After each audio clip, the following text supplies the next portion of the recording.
Hey guys, welcome back to the Play Reactions, the live stream. Thanks for joining me. If this is your first time here, welcome. Thanks for checking it out. If you're watching on replay, thanks so much for checking it out. If it's your first time, just your first interaction with this channel, my name is Corey Draper.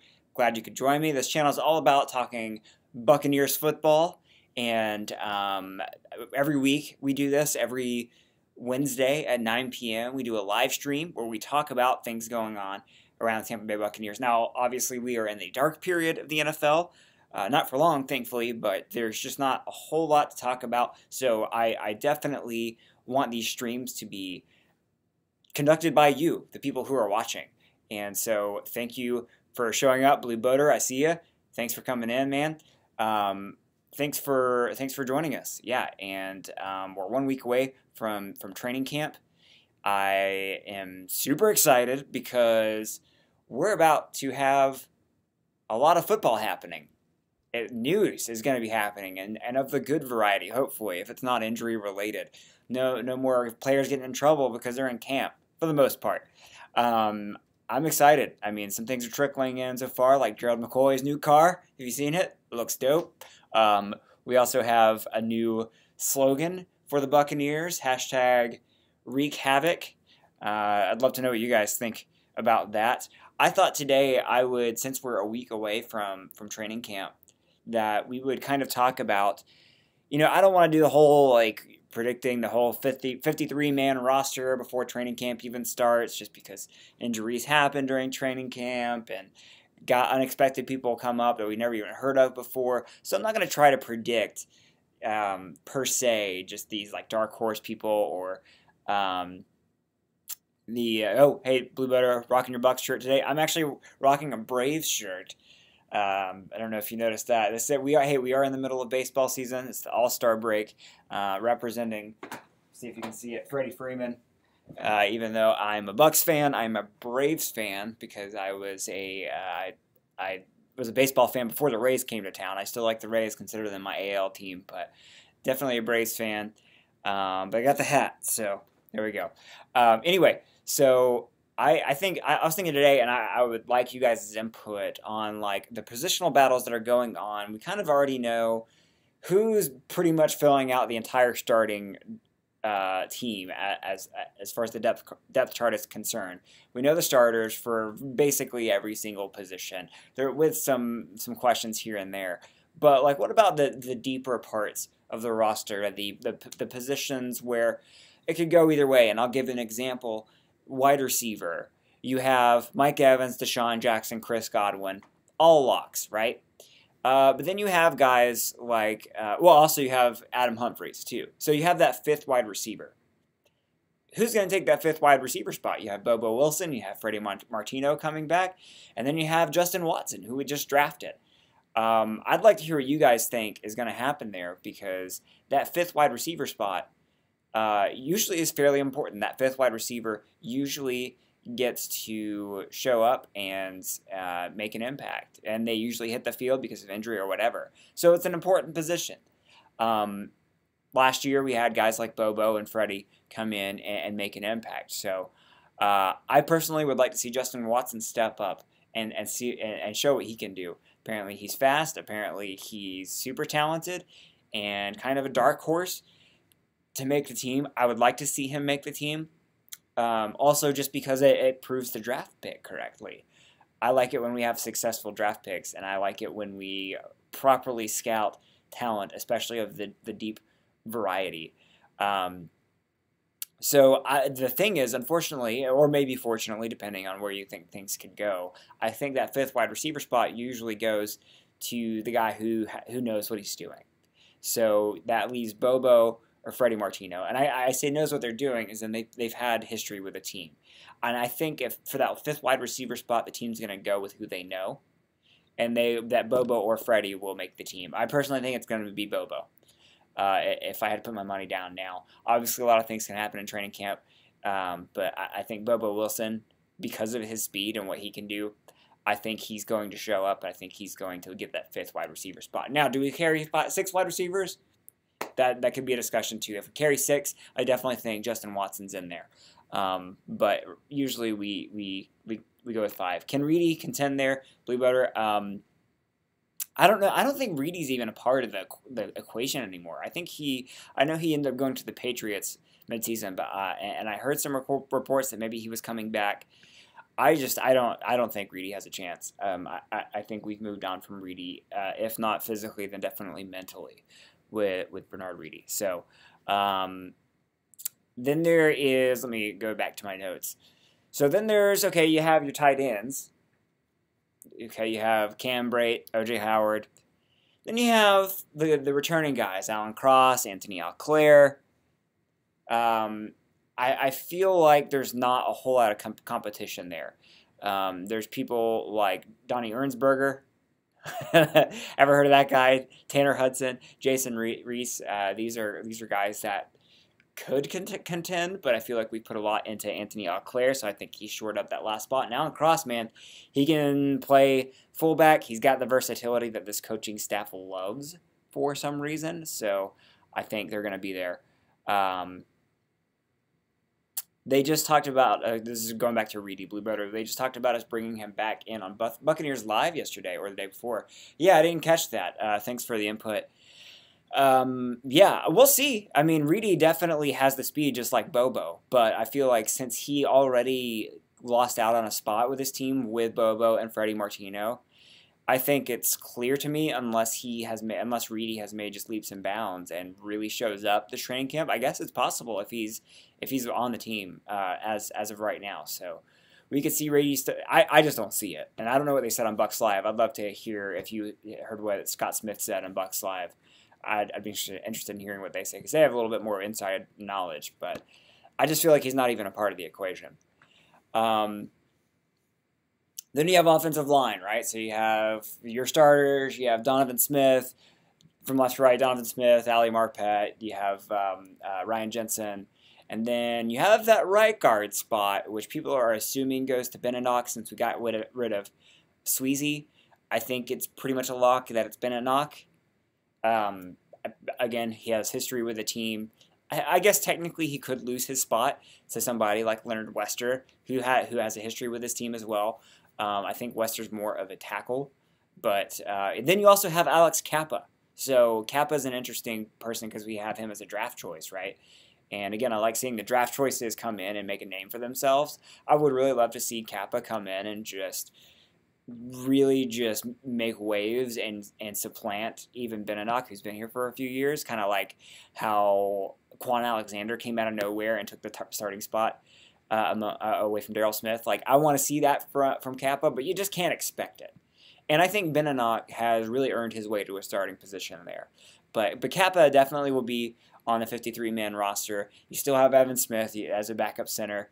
And you have guys like, I think Cole Gardner is the other one. Let me go back to Cole Gardner is really the only other guy that's kind of the bottom of the pile. I don't feel like there's much more there, which is kind of scary to me because it makes me feel like we're a little thin at offensive line, but you can't be deep at every position. So they talked more about Reedy being our return man. Now that's a good point. That's a great point. Reedy as a return specialist. So I could see us bringing in Reedy for that, especially since Bobo didn't step up there. Neither did Freddie Martino. What's up, Christian? Thanks for joining us, man. So I could see it is an interesting point bringing up special teams.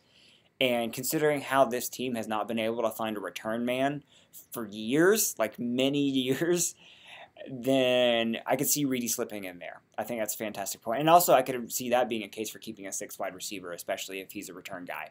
So that's a great point. So thanks for bringing up Reedy. Next you have... you have the defensive line. I mean, we can go down the list. JPP, Gerald McCoy, Bo Allen, Vinny Curry, Vita Vea, Will Golston, Noah Spence, Mitch Unrein. They're all there. And then you have guys like, Will Clark. Maybe he can make some noise, get in there. I don't know if we'll keep that many defensive linemen. Maybe we will because obviously you can't have too many D linemen. I think we've learned that. So maybe Will Clark can slip in there. Quarterbacks, obviously, we're in a place where we have Jameis on suspension, so we'll carry 2 quarterbacks with Fitzpatrick and Griffin at the start of the season. We'll probably hold on to Griffin for the rest of the year because who knows what happens and what comes of more allegations or injuries. So I think we're with three QBs again this year, and we all already know our 3 QBs. So, hey, Blue Boater, I just noticed that you said you're a White Sox fan. Congratulations on winning a World Series more recently than the Braves. I guess that's all I can say. That's pretty much all I know about the White Sox. So let's see if we can go back to a more interesting position. So running back, that one's interesting. Who do you guys think is going to take? Who's going to make the roster? I mean, there's a 3rd spot and possibly a 4th spot up for grabs, and you have Peyton Barber and you have Rojo, who they're locks. They're going to be the top 2. It may be Rojo first, then Peyton. We don't know how it's going. We don't know if it's going to be 50-50 timeshare. That's the question. But then you have the 3rd and possibly 4th running back spots, and you have essentially 3 guys fighting for it. You have Charles Sims, you have Jacquizz Rodgers, you have Sean Wilson, and these are guys who I feel like can all make names for themselves. I don't know enough about Sean Wilson to say whether or not he definitely can take it. I know Pewter Report has said that he'll surprise everybody and make the roster. But we may just carry 3 running backs. What do you guys think? Do you think we're going to just go 1, 2, 3, keep Charles Sims or Jacquizz in there? Do you think it's going to be 4 and it's Sims and Jacquizz? How do you guys think it's going to go? Do you think we're overhyping JPP? That's a good question because I don't know how much hype he has surrounding him. And the reason I put that in there is because the whole D-line has hype. So remember, before Jason Pierre-Paul was even traded for, we had a brand new bolstered defensive line with Mitch Unrein and with Vinny Curry and Bo Allen. And so already this D-line was hyped up.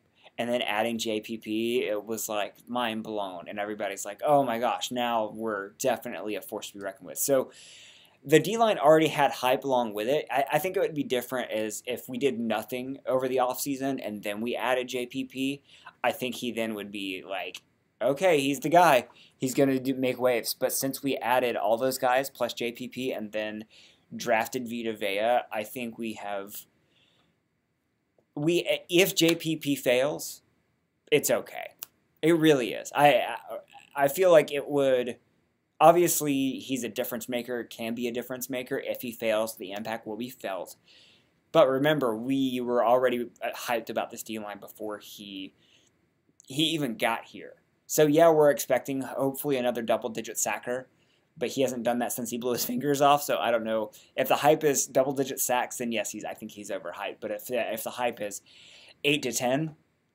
Then I think it's appropriate. And then if he blows that out of the water, man, that's icing on the cake. So I don't know what your expectations of JPP are, but I'd like to hear them if you have any thoughts on that. Christian, I think Jacquizz will make the roster. I remember he showed a lot of promise. I personally like Jacquizz more than Sims. I do, man. I actually really like Jacquizz, but it's just because the player and who he is. And also just because I remember 2 years ago him stepping in when Doug Martin started sucking and was injured and was suspended. And, man, he did awesome. The issue is Jacquizz didn't really show that last year. Peyton Barber showed all of the gusto. Peyton Barber's the one that showed up. And it seemed like Jacquizz lost a step. And so I would love to see Jacquizz out there just because I like him a lot. But Sims brings to the table, I feel like, what Quiz doesn't, and that's the speed. He's the better receiver, he's the better blocker, and he has more speed. Now, all of that is by a slim margin. I think that we re-signed Sims for a reason. Obviously, I think, and this will be a really interesting training camp battle to watch, because I think really all depends on how they do in camp and in preseason. Which one shows they want it? Like, does Jacquizz come back and show that just that animal grinded to the ground. Remember that Panthers game where we ran him like 13 times in a row or something ridiculous? Like, if we see that from him, I think he has a great shot. But Sims does add kind of a flashy kind of potential that I feel like he hasn't shown a lot because he's been hurt. And, I mean, there's a lot of, I think, excuses with him. So both of them are kind of like just put up or shut up time for them. So I can see it going either way. I like Jacquizz. I actually like Charles Sims too. I think he gets a lot of hate that he doesn't deserve. So we'll see. Blue Boater, I start Sims over Martin in Madden, whatever that says. Oh, that's funny. I don't blame you. The difference is that when you're controlling Sims, you're not going to be tap dancing behind the line like he did. You hit the hole, and then suddenly he's a good running back. Imagine how that works. That was his problem, man. He just gets stuffed behind the line, kept getting, like, he couldn't run between the tackles. So, and that's the thing that Jacquizz has over him, is that he can run in between the tackles great. So there's pluses and minuses with both. Whether or not JPP is overhyped, he certainly will be better than Chris Baker. That is for sure, Christian, 100%. Yeah, all of the guys that we have in our line have to be better than Chris Baker. They have to be. So, man, I'm hopeful Vita shows up too in there. I hope he surprises a whole lot of people. So, okay, that's running back. Let's scroll back down. We'll go back to defense. We have the linebackers. So, again, it's a thing where we have kind of our top three that are cemented. Write them in ink. Levante, Quan, Kendall Beckwith. Now, you have the other guys that can show up. And there's a Darius Taylor, formerly a Darius Glanton, who could outplay Kendall Beckwith. Now, I know some of these guys are a little bit more versatile than others, but Darius Taylor looked great, and so did Kendall Beckwith. I think that will be kind of a battle to watch. I think Kendall has the leg up, but Darius Taylor showed great promise last year, a year before, so we'll see where he is. And then everyone's favorite, Riley Bola. I think he will hopefully, actually, let me say, I hope he leads his way onto the roster again. We all love Riley. Unfortunately, he's slow as Christmas, so I don't want to see him out there as a starting linebacker if we're injured to the point where he's out there starting, which he kind of was. I don't think he was starting, but we had to play him a little bit last year. He's a little bit of a liability just because of his speed, but gosh darn it, his will, his heart, I want him out there at least on special teams and at least in the locker room because he's a fiery guy, and I think he's a great addition to this locker room. So then you have a possibility of Jack Sitchie. So he was a 6th round pick. Again, I want to see the drafted guys make it because that shows that our scouting department is doing well. So I hope Sitchie comes in, and he comes in as like a 6th linebacker. He might even surpass Riley. It all depends. We don't know much about Sitchie yet. But is there any other linebackers that you guys know of? Again, we're scraping kind of the bottom of the barrel. Do you think Riley can show up and be better this year? I think Sitchie has a great chance of one-upping Riley. I think he probably, just as a drafted guy, I think he's a little bit of a faster guy. Might have a leg up, but then again, Riley has shown that he belongs on the roster, so he may make a difference there. So that one's a training camp battle I'm interested in seeing. Next, moving on, we have the cornerbacks. Now this one is huge because we have Brent Grimes, and then everybody else. It's everyone's guess as to where they fit on the depth chart. So we know Grimes is going to make the roster. We know Carlton Davis is going to make the roster. We know Vernon Hargreaves is going to make the roster, barring just a complete collapse. Then you have MJ Stewart, who we drafted fairly high, so he's probably going to make the roster. And then you still have Ryan Smith. And you have Javian Elliott. And you have other guys who have been special teams aces and have been kind of buried on the depth chart.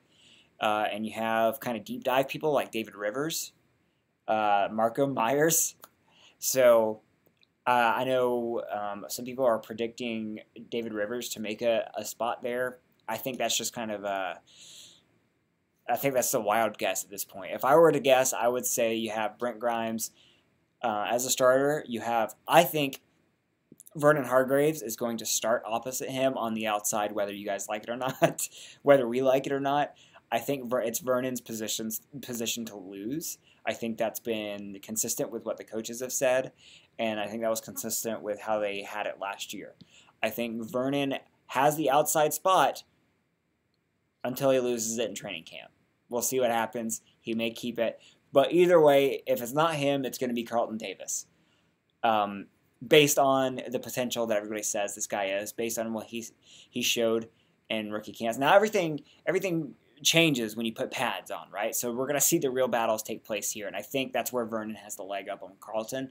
Not to bash Carlton, because he could come in and just light the world on fire. I hope he does, because if Vernon Hargreaves is our nickel corner, we have a dang good secondary, guys, even with the safeties that we have.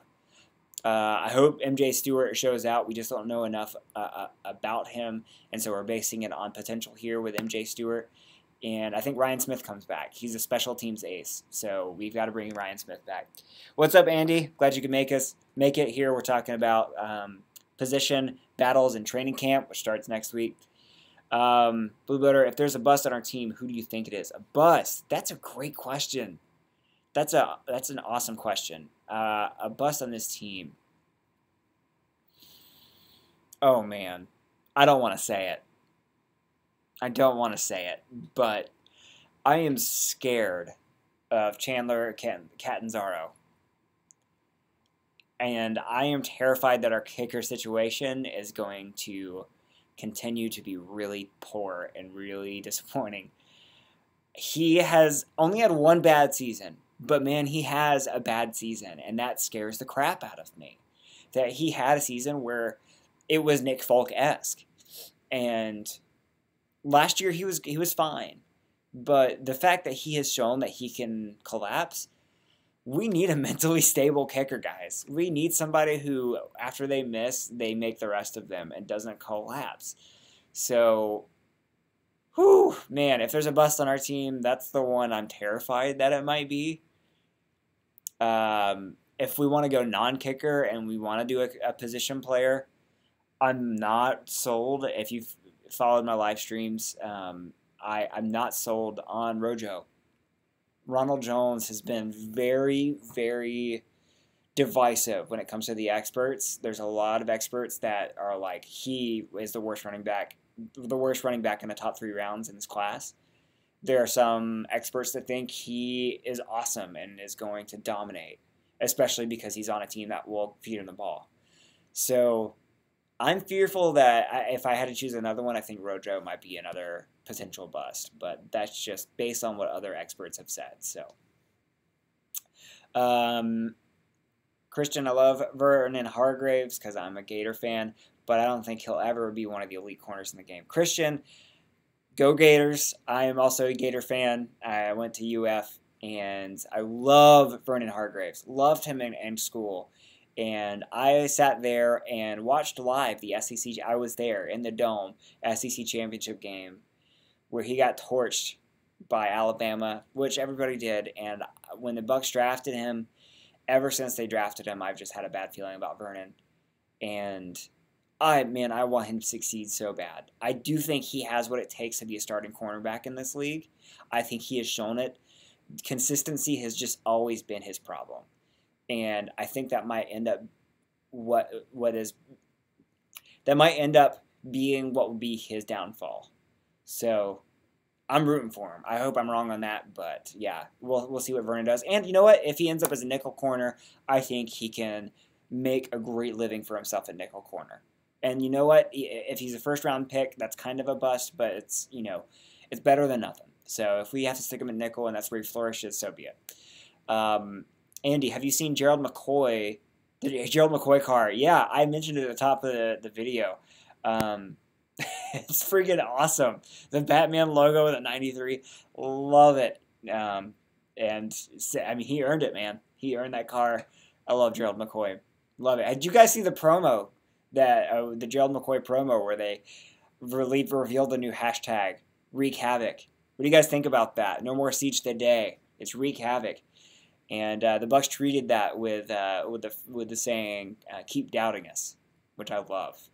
So hey, man, if that's the mentality that the boys have in the locker room, keep doubting us. Love it, because it's the opposite of last year. The last year they were the media darlings. This year they got a chip on their shoulder. Love it, guys. That gets me hyped up real big. So. Let's see, Christian. I'm surprised the Bucs haven't held open tryouts for kickers. That's been my reservation, Christian. I actually am very upset that we just went ahead and signed Chandler to a big contract outright without a competition, because especially a guy who has shown that he's capable of crumbling in a season. Given our track record, how are we just going to throw money at a guy without knowing how he's going to be on this team? I think it's dangerous. I really think it's dangerous, and I hope that I'm wrong about that. But I was pretty upset about just throwing him money without. I mean, he did come in and try out earlier in the season, and we didn't choose him. I think he was part of that initial tryout along with Nick Folk and some of the other guys. So anyway, I'm very nervous about that.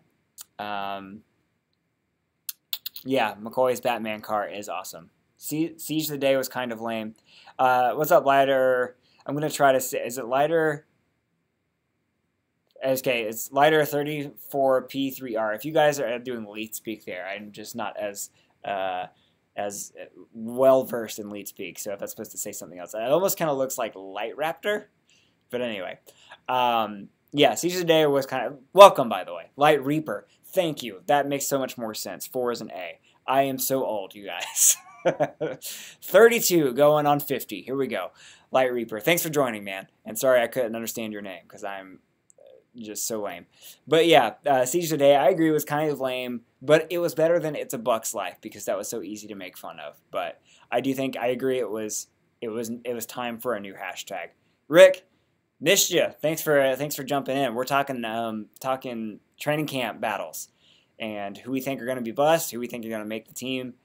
And I'd like to hear some of your thoughts there. We've gone over running backs, wide receivers, even kickers. So I have 2 game cups, one that have Siege of the Day on them. Or wait, I have 2 game cups that have Siege of the Day on them. Blah, new one's fine. Yeah, it's fine. I like Wreak Havoc. I mean, you got a marketing team perspective. They got to come up with something new. So, Rick, I value your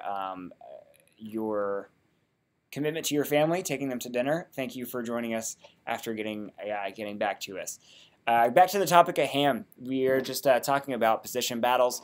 We're on cornerbacks, and I just mentioned how we have Brent Grimes, Carlton Davis, Vernon Hargraves, MJ Stewart. Then it's is it Ryan Smith? Is it Javian Elliott? I feel like those are the 2 most likely just because, again, they know the team. But there's guys like David Rivers and Marco Myers. So if you guys have thoughts on that, let me know. And also, who do you think is going to start at that top spot? I revealed earlier, I think that Vernon Hargraves is going to take the number 2 spot, and it's his to lose. He may lose it by training camp. He may lose it by preseason, but it's his to start with. So we'll move on to safeties. Justin Evans, he's there. I hope the rotation is done at safety. We at least have Justin Evans. Then we have Chris Conte, who I know is very divisive in this fan base, but he's the best we have. Like it or not, he's mediocre. He's not great, but he's also not the worst safety of all time, as some of you seem to think that he is. He's manageable. And one thing about Chris, guys, he makes plays, and he's shown time and time again that he makes plays, especially when he has time. Now, remember, Chris Conte's best year was 2 years ago when we had a pass rush. So I'm going to be interested in seeing how Chris Conte plays now with a brand new pass rush and a better supporting cast around him. We'll just put it out there. He's probably going to rotate with Keith Tandy like he has. And the interesting thing, too, to see is how Jordan Whitehead does. This could be another best case scenario. Let's say he's another Quan Alexander, and he comes in, lights the training camp on fire, just has a huge chip on his shoulder and just completely emerges as a leader and is the strong safety, starting strong safety. Suddenly we have Justin Evans and Jordan Whitehead and no more rotations. That's what I want to see. Is it going to happen? Probably not. But I hope that Jordan Whitehead shows up and he makes a name for himself. And then we can cut all this garbage about rotating safeties in and out, which we'll probably still do at the beginning just to get him. I don't think we'll throw him into the fire immediately. So you have those guys. You have Josh Robinson, who probably will still make the team. I mean, he's kind of a corner safety tandem. He's a special teams guy, and I think he'll probably make the team, and I think that wraps up the safeties. I don't really even know who else is out there. I feel like those guys are pretty much it. So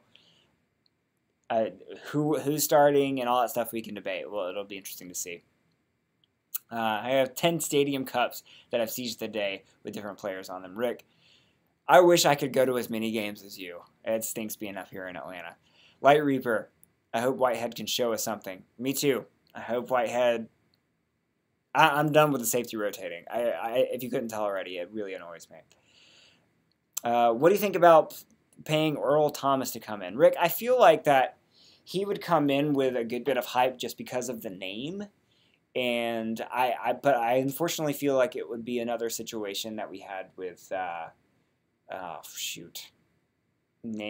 I'm older than my age. TJ,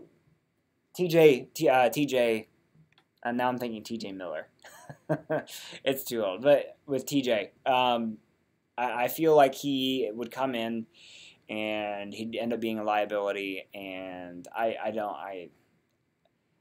think Earl Thomas is probably better suited to go into the Falcons with somebody like Dan Quinn, who he has a relationship with.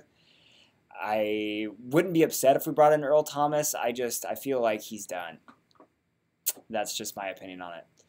TJ Ward, thank you guys, everybody in the chat room, Christian and Rick. TJ Ward, gosh, what's wrong with me? It's been too long without football, guys. It's been too long without football. Conti sucks. He gets burned by everybody. Yeah, so that's what I'm talking about. Conti's not as bad as you guys think he is.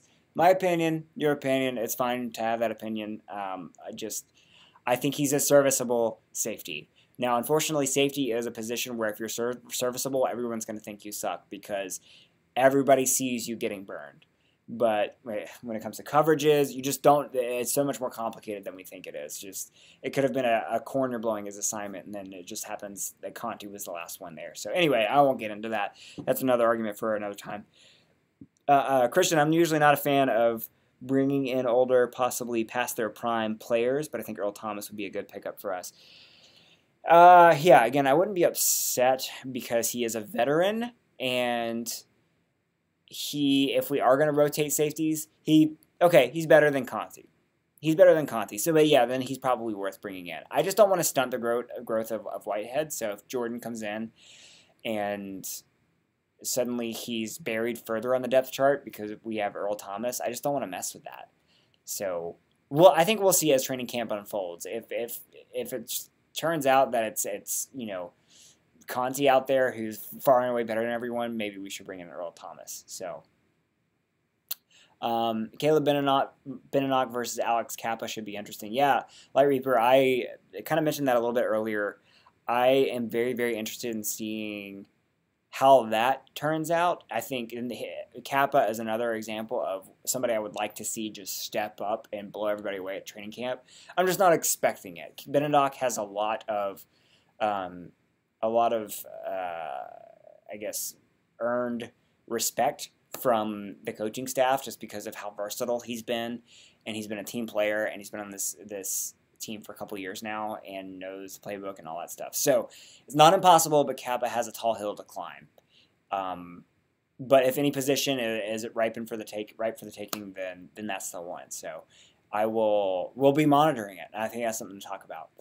So Kappa might be another Marpet. Yeah, I want to pump the brakes on the Marpet comparisons for Kappa because Marpet was a once in a generation type of player. I mean, he's the only player. I mean, once ever, honestly, because he's the only player of his kind to come from D3 all the way to just starting his first year and becoming a Pro Bowler. Well, I don't think he's a Pro Bowler yet, but he will be a Pro Bowler. That doesn't happen, guys, and we should not expect that from Kappa. So I like comparing him to Marpet. I hope he is another kind of like Marpet Jr., but let's not expect him to just become an instant success, because that just doesn't happen often. A lower division player coming in and starting in the NFL like that. Hope he is, but let's just not expect it. That's what I'm saying. Yeah, so let's see. Did I go through I think I went through everyone. So yeah, special teams. Brian Anger, obviously. Catanzaro, it's his for the taking. They're going to have competition, but they're going to be camp legs. That's it. So we mentioned Bobo Wilson earlier and Bernard Reedy potentially as far as return game is concerned. I just want a returner. If it's Bernard Reedy, I don't care who it is. I want somebody who can actually take it out of the end zone and get past the 25-yard line. Now the kickoff is being killed, so it's not a huge priority. But I want to see somebody who can make some noise and not run it out of the end zone and get stopped at the 18. Like not even come close to the 25-yard line. And somebody who can take punt returns, not Adam Humphries, who love Hump, and he was serviceable, but we want somebody dangerous on the punt return game. Somebody who, like how Deshaun Jackson was in his early days. That's what I'd love. I don't know if they're on this. I feel like we're not taking return games seriously. So I don't know if they're on this roster. Maybe somebody will come in and surprise us all, but we'll see. I'll be happy if a kicker can hit 75 to 80%. Won't we all, Rick? Won't we all? Man. So I've got a little bit of overtime, guys. I kind of promised my wife that we do 30 minutes at a time. So thanks for joining in, y'all. I appreciate it. We had a lot of good interaction in the chat. Real quick, I'm not going to be here next week. It just fell this way. I have a dynasty football draft at this exact time next week, so I won't be able to make it. I might do another night, but just pay attention on Twitter. Follow me on Twitter at @ThePlayReaction, and I'll let you know if another night happens or if I just delay. Because next week is the start of training camp, and I feel like that's really important, so I might delay it to next Thursday. So just pay attention at @ThePlayReaction on Twitter, and another produced in-studio video is coming soon-ish. I actually haven't recorded it yet. I'm trying to find a time and a day to record. So next few weeks, be looking forward to it. It'll probably be a season preview. So be looking forward to that. Thanks for the good luck on the draft. Appreciate it. And thanks for joining, guys. This is awesome. And again, if it's your first time joining us, we try to do every Wednesday unless otherwise notified. 9 p.m. right here. Go check out Buck What You Heard. He usually does Wednesdays at 10 p.m. So right after this, you guys can jump on over there. Sometimes I join in if I can. But thanks for joining, guys, and keep on the lookout for new videos. And training camp's almost here, guys. Football season's almost here. I'm psyched. Go Bucs. Please God, let's have more than 5 wins this year. I'm excited. All right, guys. See you later.